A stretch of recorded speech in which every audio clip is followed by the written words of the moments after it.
क्या आपने कभी सोचा है भगवान जगन्नाथ का रूप बाकी भगवानों से इतना अलग क्यों है?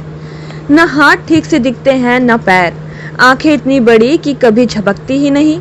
बाकी देवी देवताओं की तरह ना सोने की सजावट है ना कोई भाव भंगिमा। क्या ये अधूरा रूप गलती से बना या इसके पीछे है कोई गहरा राज? चलिए जानते हैं इस रहस्य को आस्था की नजर से। कहानी शुरू होती है राजा इंद्रद्युम्न से, जो भगवान विष्णु के अनन्य भक्त थे। एक दिन उन्हें स्वप्न में संकेत मिला कि उन्हें समुद्र से बहकर आई एक दिव्य लकड़ी, जिसे दारू ब्रह्म कहा गया, उससे भगवान की मूर्ति बनानी है। मूर्ति निर्माण का काम खुद भगवान विश्वकर्मा ने करने का प्रस्ताव दिया, लेकिन एक शर्त के साथ। उन्होंने कहा कि जब तक वे मूर्ति बनाए कोई भी उनके कमरे में झांकेगा नहीं। अगर किसी ने दरवाजा खोला तो वह काम अधूरा छोड़कर चले जाएंगे।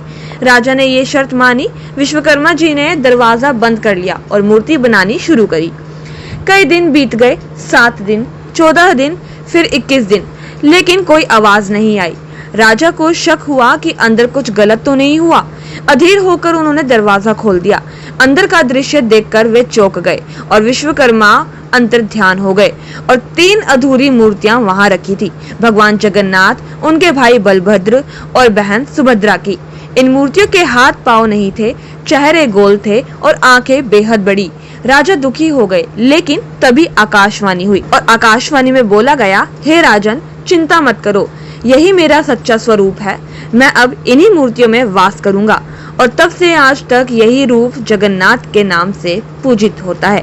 भगवान जगन्नाथ का ये अनोखा रूप एक गहरा प्रतीक है। उनकी बड़ी आंखें दर्शाती है कि भगवान हर पल सब पर दृष्टि रखते हैं।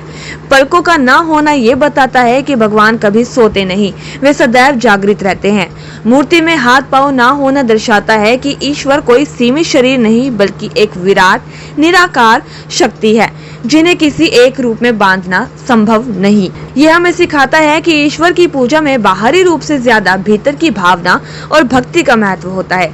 इतिहासकारों का मानना है कि भगवान जगन्नाथ का ये स्वरूप उड़ीसा की आदिवासी शबरा जनजाति से प्रेरित है।